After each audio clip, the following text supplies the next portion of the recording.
Yo fam, welcome to Let's Go with Nick Pags, the series that's intended to educate, motivate, and inspire you to create dynamic change in your life by challenging your regular ways of thinking and your automatic doing. The stuff that you're just doing because you're doing it and you're not really paying attention to it.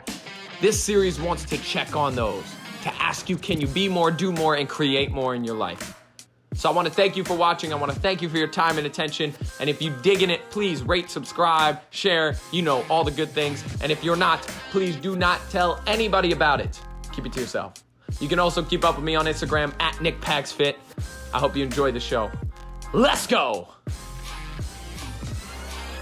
Hey fam, what's up? Nick Pags here for another episode of Let's Go. And I'm with my college roommate today, DJ Eddie Ravert. Show. This is And really DJ exciting. Burt Bagel. Oh my God. We're going to have a fun one today, guys. Guys, we're talking about starting podcasts, which is super exciting. We're talking about starting things that you're passionate about, when to jump in and when to not jump in, getting fired up and motivating, choosing self-limiting beliefs and getting over them. What else do we talk about today? I don't know, maybe how to lose weight. How to lose weight. Eddie lost a lot of weight, and he tells us that story, the mindset behind that, what that took, a lot of really quality information. We did some really good work in this, and I'm not doing it justice. So trust that this podcast, I'll write it in the description, is a super powerful one. Thank you all for listening. As always, make sure you rate, subscribe, and most importantly, share it with someone that you believe it can add value to. Thank you all so much, and enjoy this episode of Let's Go. What's up, fam? Welcome back to another episode of Let's Go with your boy Nick Pags. And today, I don't know if there's ever not been a very special guest, but this is actually a really special guest because this is one of my best friends and college roommate, the one, the only DJ Eddie Ravert. I did not know you were going to do that. Yeah, neither did I. It just felt right. Oh, man, those were the days. Those are the days. Eddie Ravert, guys, this is a very special man in my life. It sounded weird, but it isn't. It's awesome. This guy is so, first of all, he lives in Philly, right? Yep. And the reason why we're in this setting right now and not in our regular Samsung studio is because Eddie's here for work for I don't know, 12 hours. And he's jumping in and let's film a podcast. And listen, man, you also saw season 1 of Let's Go. I was in closets and in weird hallways getting this thing done and going back to the basics. Baby. Just gotta grind. We're hustling. So, Eddie, thanks for being on the show, dude. It's a pleasure, Nick. The pleasure is all mine. It's like we're in 428. We're back in 428, our college house. Scranton. What? So Eddie has some pretty awesome stories that I want to dive into today. But first, I want to let him give you the lowdown on who he is, what he does. He's got somewhere between 3,000 and 3,000 side hustles going on. He is just a hustler, and a lot has happened since him and I graduated college, 5 years ago? If you put it in that context, the stuff that we're about to talk about, what's all happened in the past 5 years is kind of nuts. It's crazy. It is. I'll give you the 30-second spiel from Philly. I have a day job. I work in public relations for Tierney in Philadelphia. Media relations, that's my 40-hour a week, 9-to-5 job, as they say. It has me all traveling all the world. I work with a lot of media departments, hence why I'm in New York, a lot of major media networks. Work with a ton of celebrities, doing all that. So that's my day job. Side hustles, I host. I'm also a podcast host. So if you guys watch the TV show The Bachelor or any of the Bachelor Nation shows, my sister and I started a podcast in our basement called Rosebuds, the most dramatic podcast ever. We interview people from the show. We break news. We cause so much drama. We host live shows. We've interviewed, if you know, people, Ashley and Jared, Beck and Garrett, big names in the Bachelor world. Long story short, cracked the iTunes top 60, and now we're he did. Let's go. Taking all this. It's crazy, dude. Yeah, it is.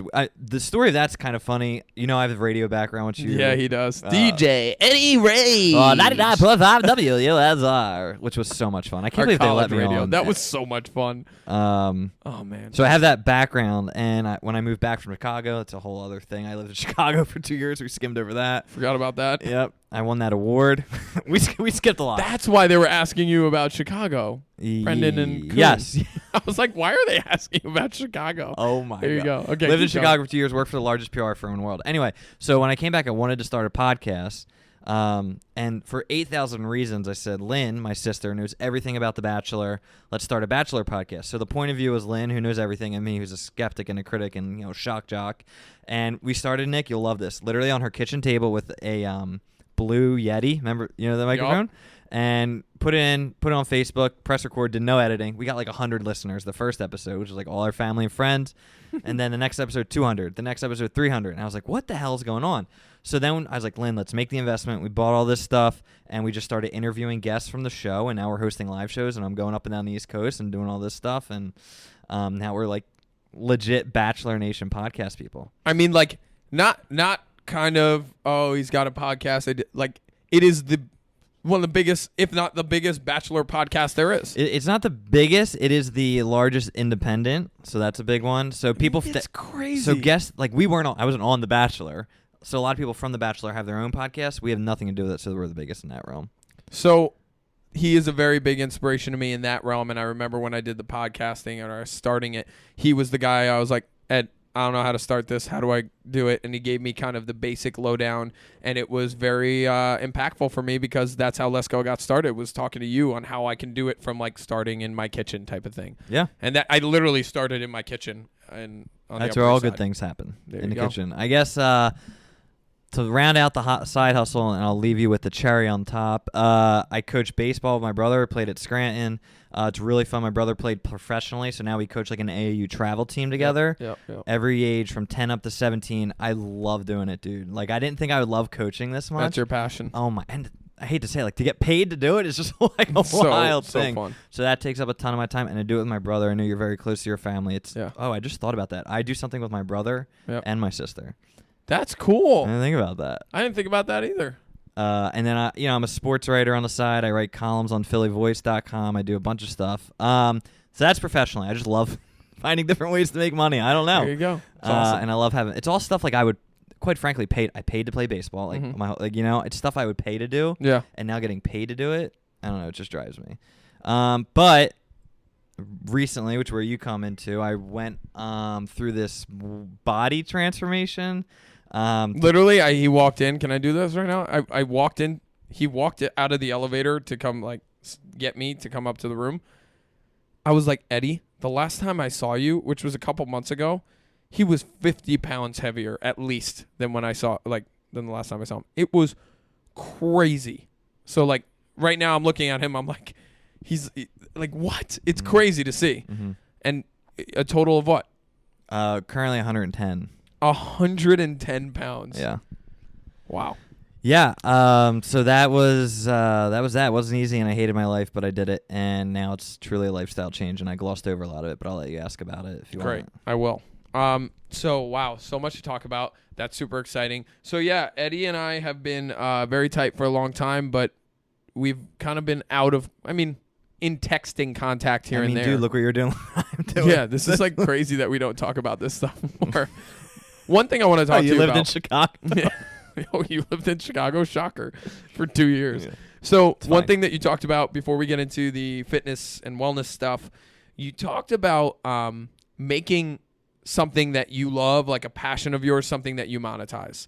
And I did a podcast with Dr. Rick Ritchie, who is a brilliant mind in the wellness and fitness space. And he said he was very much advocating for the fact that, like, don't make everything that's your passion your work, because sometimes you don't want them to be connected. But at the same time, for some of us, to make like our passion our work and get paid for it is epic. People who sing, someone who does podcasts, someone who is a fitness person, if they love that and that's their passion. 2 questions.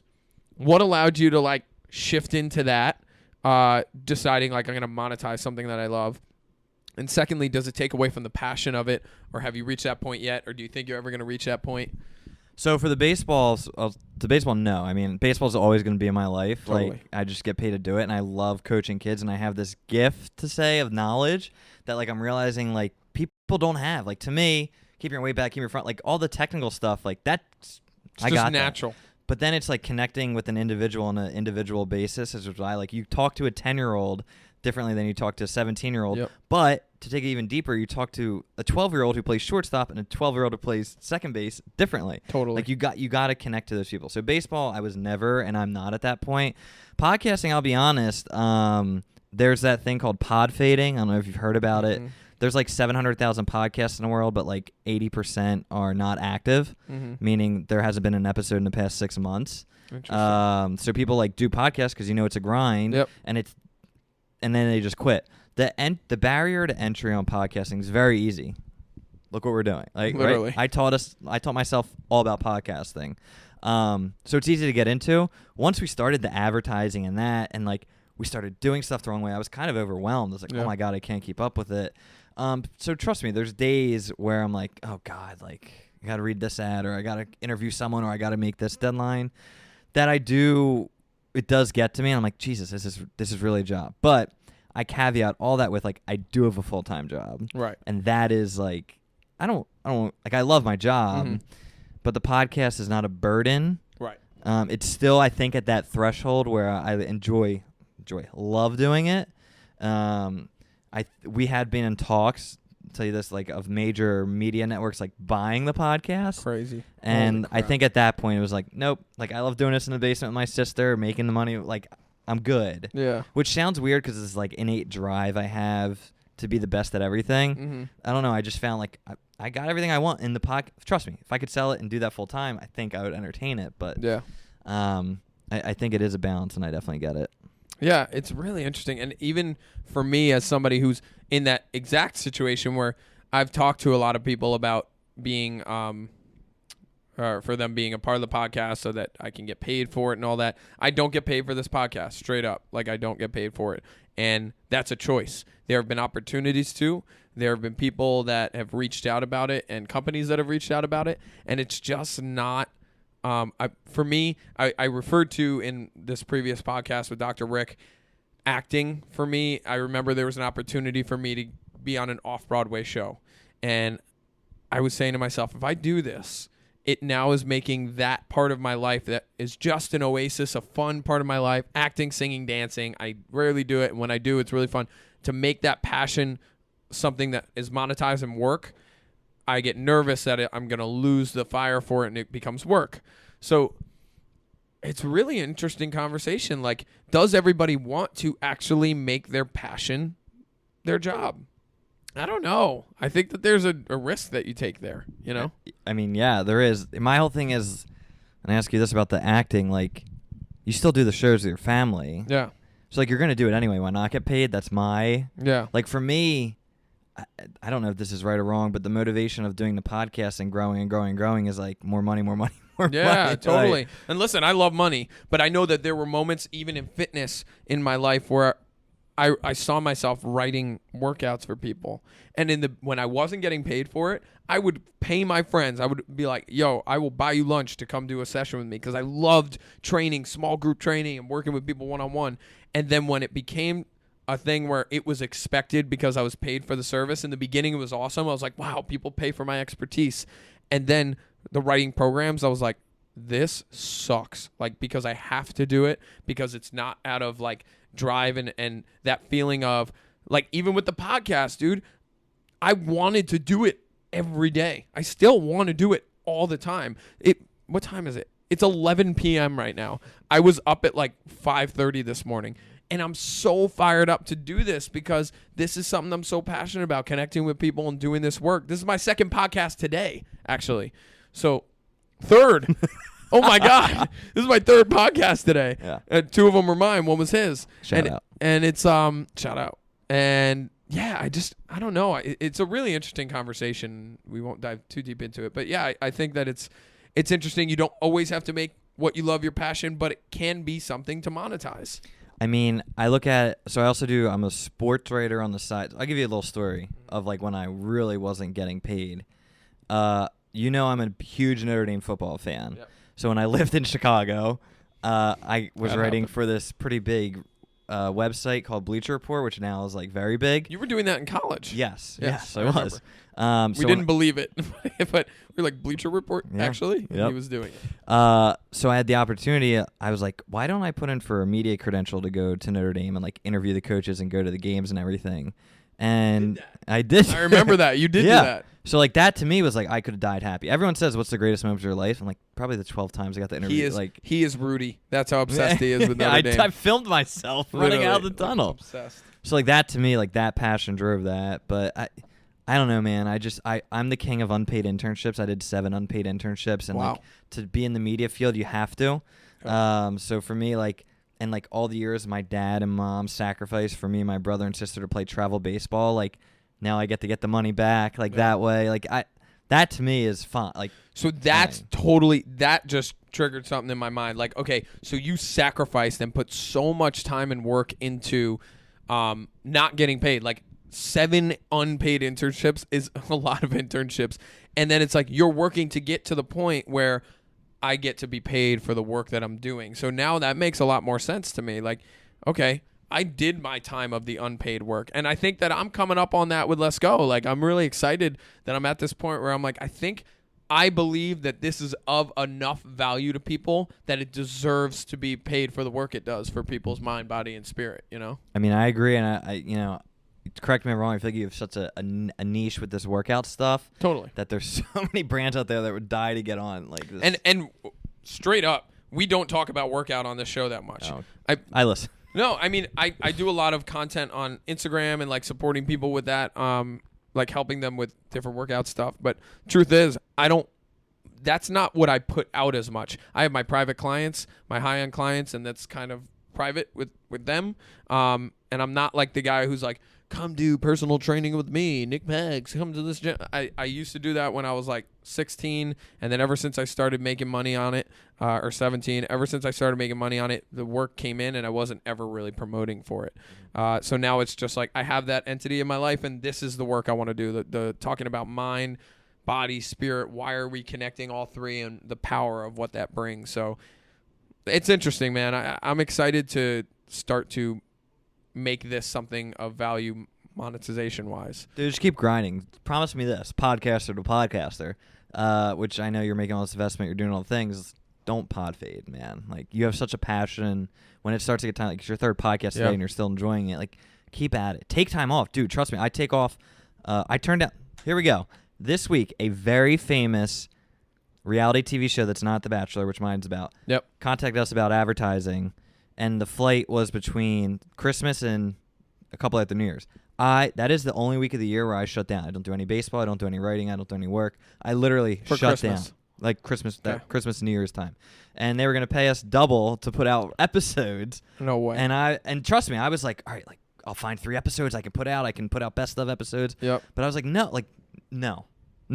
I love that. So that was the one time when I was. Holding And just a couple of brands came to us that just didn't fit me and my sister's lifestyle. But other than that, it's been fun. So, yeah, I mean, okay. So let's dive into this other topic because I think that's really interesting. And noticing, like, when to just go with your passion and go with your gut and try shit. It's really important.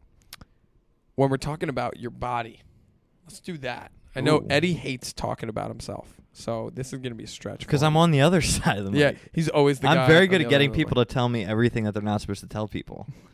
Well, now I'm going to do that to you. All right. So what the hell happened? Why did you do this?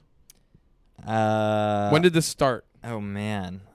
Like, what was the trigger? Because somebody going through a massive transformation like that was like something had to happen. Some health issues. Okay. I'm not going to get too into it, but just needed to lose weight, and that was going to be the solution. And how old are you? Dude, this was 2 You're a years year ago. older than me. I'm 28, yeah. 28. Yeah. So I was 26, massively overweight. Like, I mean, I was.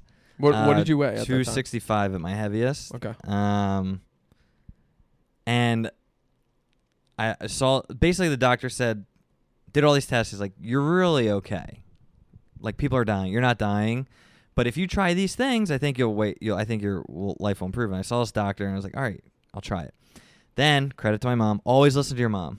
Literally always listen to your mom. Always listen to your mom. My mom said, why don't you go see this nutritionist at Penn? I was like, yeah, sure. So I went to see this nutritionist. Dude, freaking, like, opened my eyes to everything. Isn't it amazing? Because when you're growing up as an athlete, you do whatever the hell you want. Anything. Literally anything. Think of the lunches we had together at DeNaples Center. I know. At Scranton. Just like gluttony. 7 plates of fried this and Yep. fried that. And like, Yeah. I was very lucky because my mom always said, like, you have to have colors on your plate. So Yeah. like veggies and all that stuff. And I actually, looking back on college, I did pretty good when we went and had lunch, not at nighttime when we would go and eat 7 pies of pizza. But like during the day, I was really good at that. But I remember all of us sitting around eating like crap, man. Yeah. Dude, obviously my mom said the same thing, and then I think when I went to live in Chicago, that's when it really blew up by myself. I'm in Chicago, like food capital of the world. So I was just like, oh my God, no rules. I get to do all this. I don't have to train for baseball. I don't have to get up at 6 and run up hills. I don't have to catch pitchers, bullpen. So I think I just went wild. So anyway, I saw the nutritionist, and she like put everything in perspective. So everyone's like, how did you do it? What are the secret tips? Give me the 3 tips. Dude, this is all I did. I did calorie counting, and I used my fitness app. Yep. So that with nutritionist, MyFitnessPal? yeah. Put me at an 1,800 limit to begin with. And to put that in perspective, like, I was like, all right, what am I? I have no idea what I'm at. I don't know what a calorie is. Mm-hmm. Dude, I was like 3,000 easily. No questions asked. That wasn't even a gluttonous day. So then, like, I started fighting back, and I got to 1,800. And I said the first 3 weeks were miserable because it is a lifestyle change. That's why losing weight is so hard. Yeah. Now my family freaks out because I won't touch it like a slice of pizza if it's not, like, done right. So calorie counted, and then I just started running, dude. Like, I just ran. Yeah. I remember the real wake-up call, I got on the treadmill. Again, coming from, like, an athlete my whole life. One day I got on the treadmill, and, like, I got to, like, a quarter of a mile, so 1 lap around and I wanted to, like, off myself. Like, it was, like, I was, like, panting. I was like, this is not right. Like, this is not the Eddie I know. Like, I used to run. I play baseball. Like, so I think those 2 things were a wake-up call, and then I got, once, the thing is with, like, beginning to lose weight, like, I tell everyone 3 weeks. Do whatever you got to do for the first 3 weeks. Be disciplined. I didn't drink. I didn't really go out and socialize. I was miserable. I was hangry. My friends hated me. My family hated me. Like, but I needed that. So then after that, I was like, holy shit, I'm down like 12 pounds, down 14 pounds. And then it became kind of addicting. Yeah. And then the 1,800, 1,500, and then more balanced out and added weights. And now it is truly a lifestyle. So people often, and this is so important, and I don't want to make it like a wellness podcast in terms of talking about counting calories and all that, but it is so simple. And when people talk to me about the basics of losing weight, they go to trainers before they go to nutritionists often. And I often say, I think exercise is super important and you should be a part of it. If you can get those first 10 pounds off just from eating right, you will want to go to the gym. Dude, yes. Right? Yes. It's huge. Like, just commit to, they are so underutilized. Dietitians and nutritionists, and they are different. Dietitians have education like through college and have a degree on in being a dietitian. A nutritionist, you can get a nutritionist certification, I shouldn't say easily, but much easier. Yeah, the lady I saw was an RD. It's an RD, my right. bad for... So, and they're very different, and I like to mention that because someone's saying, like, you're a doctor of physical therapy or a doctor of exercise science versus a personal trainer. When people say, like, to a doctor of physical therapy or exercise science next to me, yo, what's up? He's a trainer. I'm like, hold on. That man is not a trainer. That man is a doctor, and I am a trainer. And, like, we might know, like, I might know a ton, and he might know a ton, or she might know a ton, but they deserve the title of being a doctor of exercise science. So they're very different. Recognize that. You don't need to go to a dietitian. They are probably more expensive, but they're very helpful and wildly knowledgeable. Can I say this about the expensive part? $120 for the one session. I paid for it. I said, Mom, if this is going to happen, I got to pay for it because I'm not going to waste that money, right? So for me, making that, and I saw her a couple times, so do the math. Like, I wasn't going to F this up, you know what I mean? So that actually, like, I couldn't just go, skin in the game. Yeah. So I have a coaching group. I haven't told you about this. So I work with a group 1 hour to 2 hours a week, and we get on a video call and we work on mindset. And it's a super powerful thing. It's one of my most, talk about passions, like watching people get off that call and just like profound shifts in their mindset. I like almost cry every time I think about it. It's the best feeling in the world. So I love doing that. And one of the things that I do, and I'll be honest about this, people have to pay up front for the 3-month program. And it's not cheap.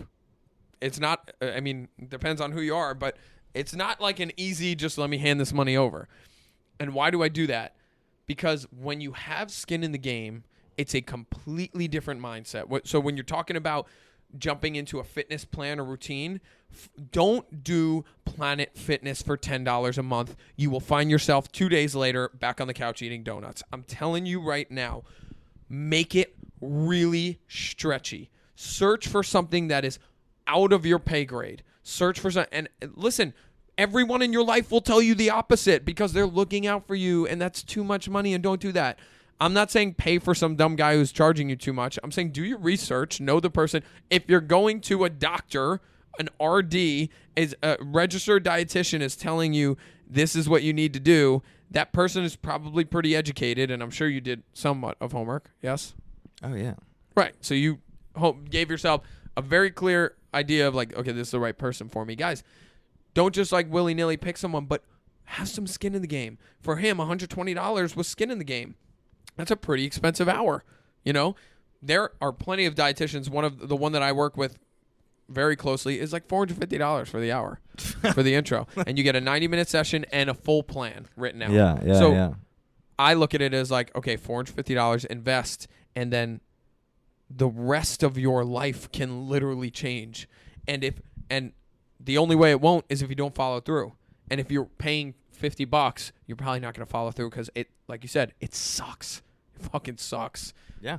Burning holes in your pocket. Yeah. It's financially sucks. It hurts because you can't eat your pizza that you love. Yeah. So trust in that and like commit to it.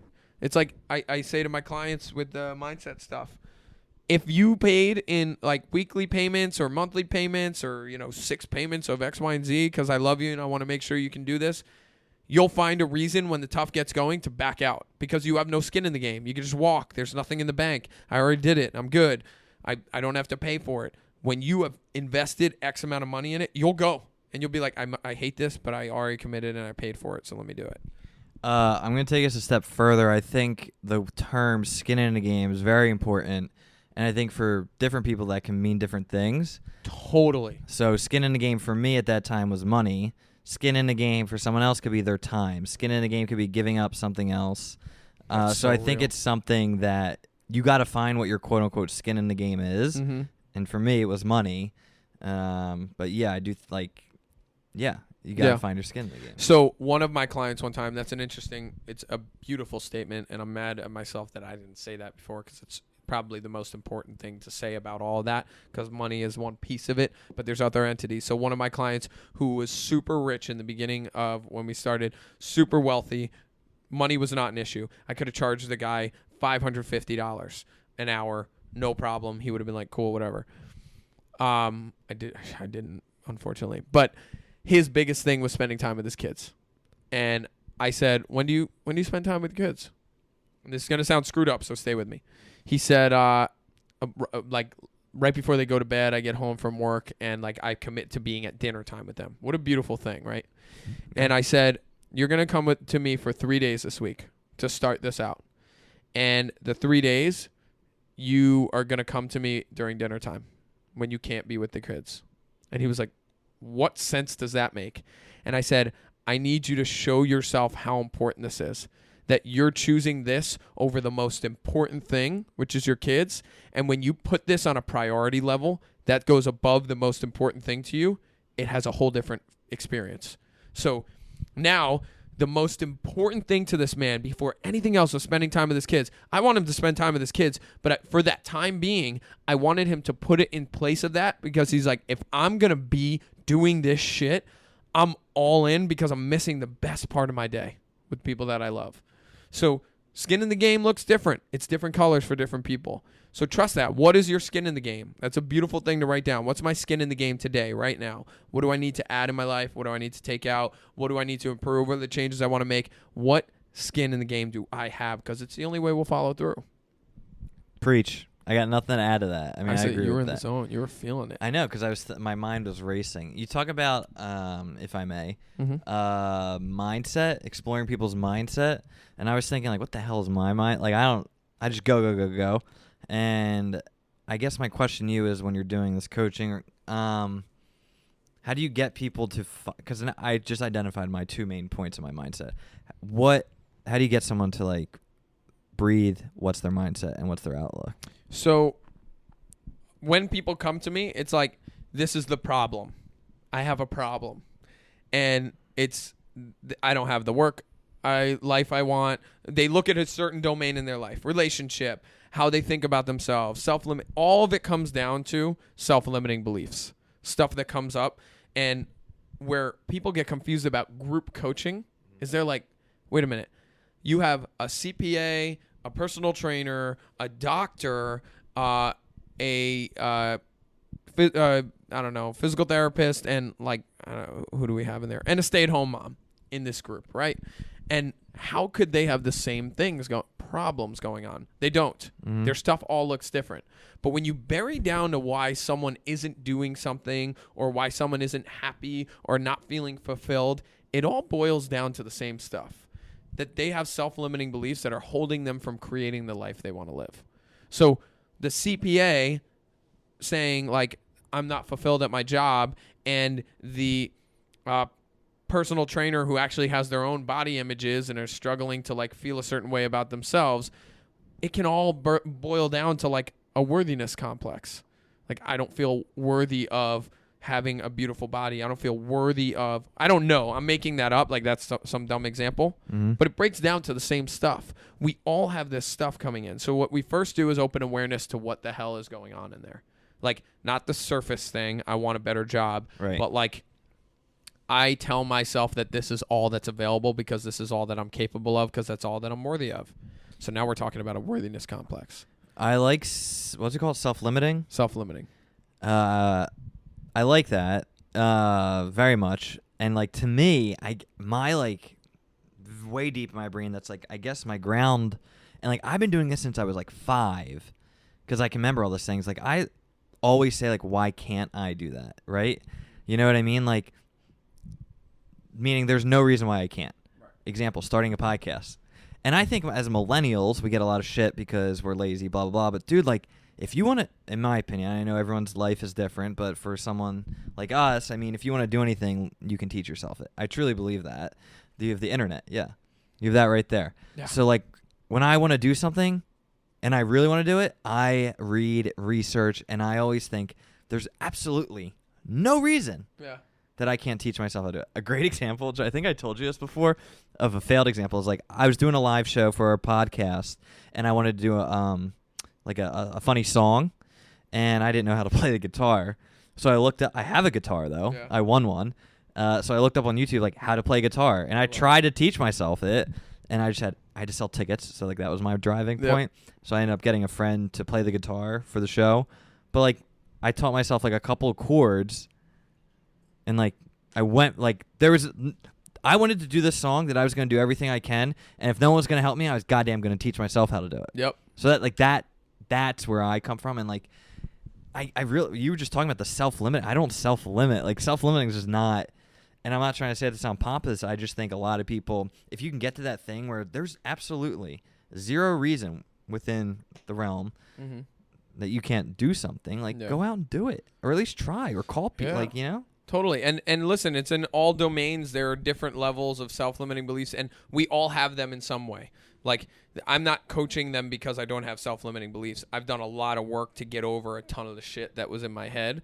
And when I say I'm a confident man, I say I'm a confident man, and I stand on a foundation of, I've done a lot of work, certainly in the past 3-4 years, on breaking down self-limiting stuff that was coming up for me, whether it be from, you know, growing up and, like, stuff that happened in my family, and, like, I had the best family life, but, like, stuff happens with everybody's family, and whether it's, you know, relationships with friends or spouses or whatever it is, there was stuff for me that was there, and I worked on them, and stuff comes up every day. But for the most part, I really work hard on self-limiting beliefs so that this stuff doesn't come up. And you will always have them. It's more, can I give you the toolbox? So with my coaching, I'm not going to get rid of all your self-limiting beliefs. Sorry, it's not happening. You'll always have them. My belief is that they'll always be there. Like, you will always have problems with your car no matter how much you spend on it. And sometimes you could buy the nicest cars and they end up in the shop more than any of them. My friend's Range Rover is in the shop every like 2 months. And I'm like, what the hell are you spending $100,000 on this car for? Because it's always in the shop. He loves the car, whatever. But to me, I want to make you the mechanic. So you can have the nice car, but when it goes into the shop, do you have a toolbox that can actually fix the stuff? So my job as your coach is to teach you, to offer you a toolbox, so when self-limiting beliefs do come up, when the car needs to be fixed, you can then go work on those things and say, okay, I know how to combat this. Like, I know it's coming up. I, number one, open awareness to it, and now I have the tools to break through it. And then third, I integrate that into my life. Like, that's our process of working as in the coaching realm. And by the way, I am not a certified life coach. And I make that very clear to the people I work with. I'm not. And I honor the people who are certified life coaches because it's a 9-month process to be like a serious, legit certified life coach. My brother's going through it. It's intense.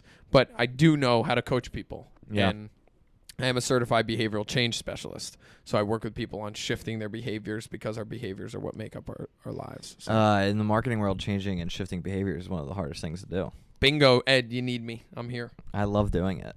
There you go. Half my job. I think, Nick, it's also important to say that we are talking about this from a very privileged standpoint. It is so important to say that. And you mentioned it before. You're like, with people like us, and that's what you meant, right?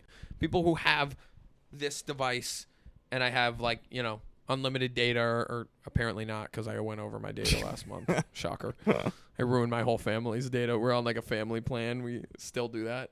And yeah, we do. It's so smart. But nonetheless, like, I went over because I was in Brazil, and like, I used my service way too much. But no, like, I get it. We're privileged. Yeah. But I don't, like, you got to find, and even if you are in that standpoint, all right, great, you do all this. Now let's go help, right? Let's go help those that aren't as fortunate. And, like, I don't, like, you know, again, we come from a very privileged background. I'm not going to say we had great childhoods and great families that love us, but, like, I think a lot of things, some people, like, where'd you go to school? Where'd you get this? And it's like, oh, whoa. It's like, I did 7 unpaid internships. I put like, I truly believe in, like, the senior should play over the freshman. Like, you got to put your time in. You got to be willing to work and grind. And if you are, and if you bring that, there's absolutely no reason why Johnny should beat me at this and Timmy should beat me at that. If you bring this, like, competitive nature and this can't lose attitude in everything you do, then you are unstoppable at whatever you want to do. Yeah. And what's interesting about what you just said is, like, and this is how beliefs can be so different and so powerful. You're saying we came from this beautiful background and, like, we should have all this stuff.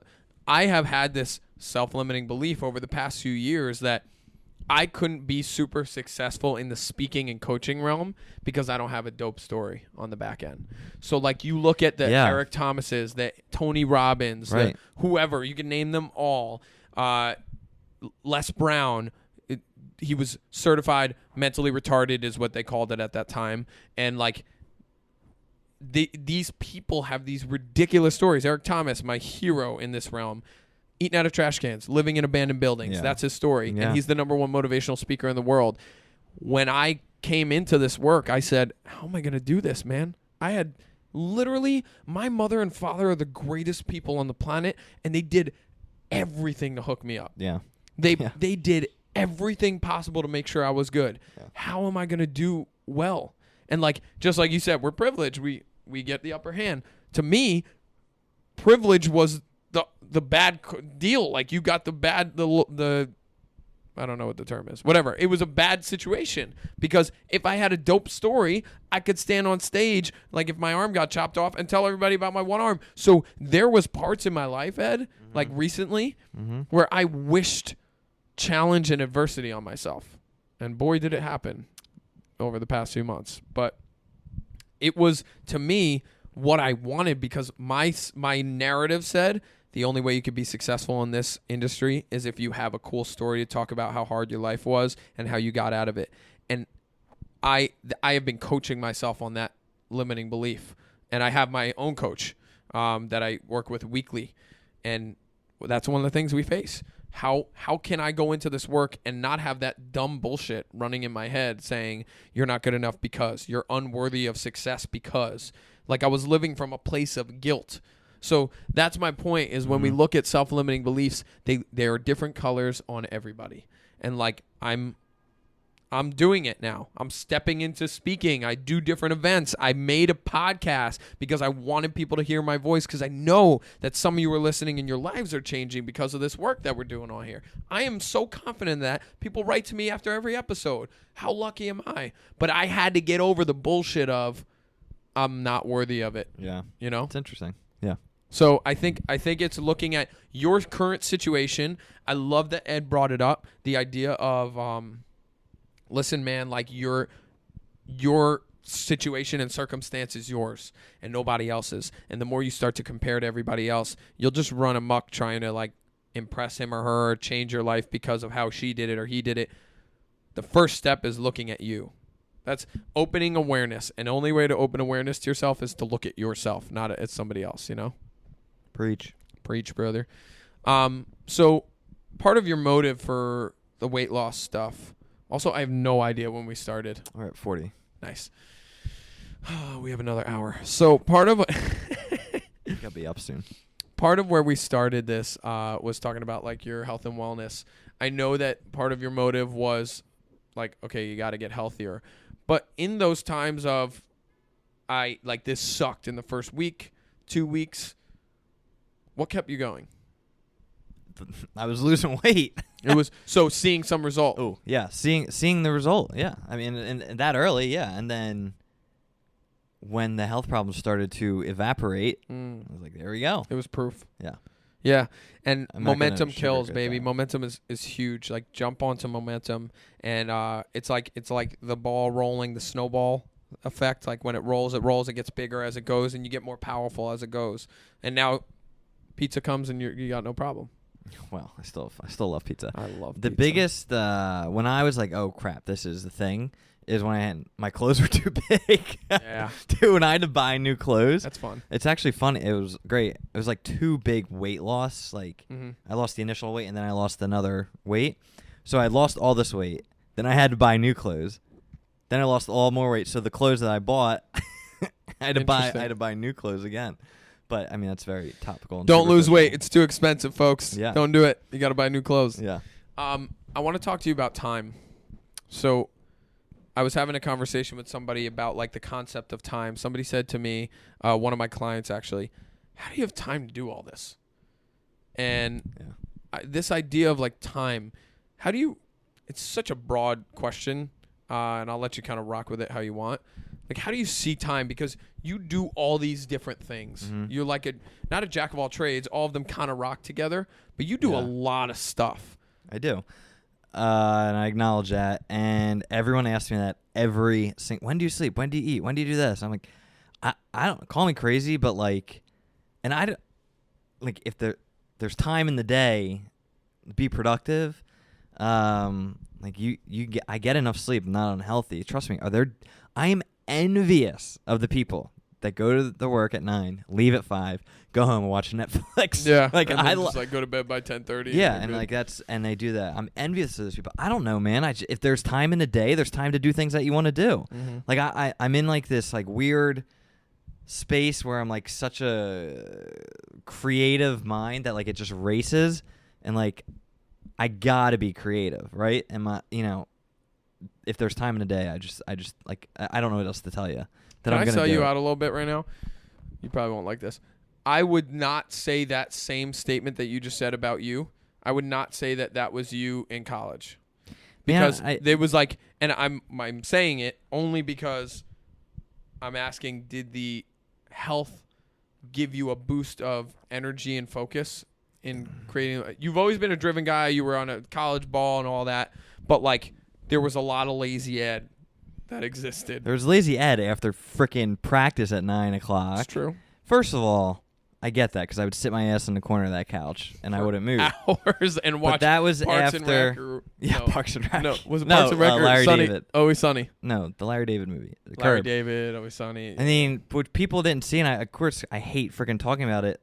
There was the baseball, which was a full-time job. I had my classes. I had 3 different subset majors. Did the radio. Did all the PR stuff. Did the 7 unpaid internships. So I would argue that the lazy Ed was me for an hour or 2 here and there. Maybe it was only when I saw you. Yeah, because that would, dude. Trust me, when I sit my butt in the couch and I put my phone down or I read, like I still do that. Yeah. It happens at like midnight or 1 a.m. Yeah. But that's another thing. This go, you're go. Like you gotta take it. Like when I said I take those 2 weeks off, those are the best 2 weeks of my life, dude. Like I don't go anywhere crazy. I spend time with my family, and then it's like, all right, I'm ready to go. It's like a mental refresher. Yeah, but you will, like I am sleeping and I am eating, but like I'm sleeping probably 5 or 6 hours and not 10 to 12. Like you know what I mean? Right. And again, I've been big on this, and also like, have you seen the Whoop band? You know what this thing is? No. We'll talk about it. But after the Whoop band like taught me a lot about recovery, I've been committed to trying to get those, like for me, 5-6 hours. I was doing 3-4 hours for most of my nights, which is crazy. And like your body just can't recover, and you can't take care of yourself mentally and physically. But to each his own. So like, long story short, the Whoop band gives you a percentage of your recovery each night. You did like 88% out of 100 of like how well you slept and recovered, right? And I've gotten to the point where I know my body, and this is proving it to me, at 6 hours, I can get 88, 92% recovered, whereas like 6 hours for somebody else is like, that is the bare minimum they need to survive for the day. So there are, and I was talking to, this is not scientifically proven. There's somebody who was talking to me about it. There is a gene in the body that has to do with sleep that is like passed down hereditary wise. Okay. And certain people don't need as much sleep as others. It's just that straight up. So know you. If you need to sleep 8 hours, then you damn sure better find a way to make the other hours of your awake time wildly productive. That means you don't have the gift of having 20 hours in a day and sleeping 4 of them. You have the gift of having less. Sorry. And you got to figure out how to squeeze that in that amount of time. Luckily, I get to have 18 hours a day because 6 is enough for me. And I hustle and grind for 18 hours. But I know a lot of people that only need to sleep for 3 or 4, and they're only doing 3 or 4 hours of hustle and grind a day. So it's like, what do you do with that time? And you look at someone like Ed, the guy's doing a million things, and he's passion driven. So that helps. Preach. So I think when you do and what I love about Ed is that he has the 9 to 5. He's not like, sometimes it seems unachievable for somebody listening to this who's doing the 9 to 5. Like, how do I own my own business? I'm a 9 to 5 guy. I've always done 9 to 5. You can be the 9 to 5 guy and have top 60 podcasts and coach and get paid to be coaching a sport and do all these other awesome things and lose 100 pounds in the process and commit to your health and wellness. You can do all of it. At the same time, you must be willing to just not chill on your chill times. Like, your chill times are your exercise times at times. And do you make time to go away and relax with your family? Sure. But you got to trust that you need to be making the most of the time you have. Agreed. Speaking of exercise, I don't know if you ever knew this. This may or may not be relevant to your audience, but I was like big on because Scranton baseball like ruined morning for me. Okay. Waking up at 6 a.m. to run the hills of Scranton was the worst, right? I was big, like I'm never working out in the morning again. 6 months ago, I was forced to work out in the morning. Haven't looked back. Interesting. And that's the only time you work out? No, but it's my preferred time now. Okay. What, like before eating, after eating? No, wake up, work out, go to work. And then eat? Yeah. So for me, my most efficient is I wake up, if I had the ideal situation, and it always works best for me, I do a cardio-based thing in the morning. Run, I don't know, just like, dude, today, did I tell you what I did? I did an hour straight of battle ropes without a rest. I still don't know how you did that. I watched the movie Game Changers about like being plant-based and all that, and the guy does it for an hour, and I was like, I don't even know if I could do 5 minutes straight. So I shot for 2 minutes, honestly, did 5, then did 10, and I was like, oh my God, I'm going to do an hour, and I did it. It was awesome. It's on tape, so I'll show y'all. Ooh, but love it. having some type of cardio base, because cardiovascular work boosts your immune system. It boosts your ability to be cognitively turned on. It does all the things you need. Hydrate and do some type of cardiovascular work in the morning. Are you big on water? Do you drink a lot of water? Yes, sir. Huge. So those 2 things, if you start your day with that, I'm telling you, you will have a boost of energy. Now for me, I'm about like, I want to be strong too. So because I have this luxury of being in a gym already, I do the cardio in the morning, and then midday we'll do like a sweet lifting session. Can you give like what's like an example of some cardio people can do that you said in this morning that's like good? Dude, a billion things. Ski erg, rowing machine, assault bike, intervals. If you want to do intervals, you could do long distance, whatever. Stairmaster, Jacob's ladder. We can go on and on. Like running? Run. So I'm really into running now, which that is shocking. Yep. I feel like to people, like I run in races, and I love running. What I didn't know the scientific part about it. I just ran because I like to get to the point where I can't breathe, and I'm like, oh, I'm good. What scientific part? Whatever you said about like the endorphins or whatever. Yeah, dude. Endorphins, dopamine goes to your brain. You're on like cloud 9. You feel amazing. Cognitively, it will turn you on, and that's why I asked you. I wasn't picking on you from college. I was saying the energy that you have now and the work, all the things you're doing. Do you feel like that was enhanced when you got healthier? I'm telling you that your cognitive functioning went up by your exercise. I know it does because it's just scientifically proven. Yeah. But yeah, it's awesome that it was just kind of like, yeah, I guess so for you. But yeah. Big runner. It's huge. Take care of your body, guys, and it'll do amazing things for you. But water is always my number one big thing. Dude, I chug water. Chug water. I drink my body weight in ounces every day as a minimum. That's 200 ounces a day. I don't know. I drink smart water. I mean, I don't know any ounces. Shout out to Smart Water, sponsor us. They should. They should. You've been drinking Smart Water for years, dude. Dude, since college. I've You're been. diehard. I am. All right, so we're coming to an end. We finish this show every time with what I call a Let's Go moment. So a Let's Go moment. I wish you could have prepped me for this. No, the whole point is that you're not prepped. That's What's a Let's Go moment? A Let's Go moment is something you leave our listeners or viewers with. By the end of this show, my mission is for somebody to just be inspired and motivated and be like, let's go. I want to get off the couch and go do something and create and generate. You've already given us that in this podcast. So first of all, thank you for being open and vulnerable and sharing with us. Yeah, this was tough for me. I Yeah, told you I know it before was. we even. He said, dude, I don't like talking about myself. Because I'm the other side. Yeah. It's good, man. Good. It's therapeutic sometimes. Sure. There you go. So if you had a Let's Go moment Oh, for I was our doing listeners. stand-up comedy, too. We didn't even He talk does about do that. stand-up comedy. That's real. He's great. Yeah.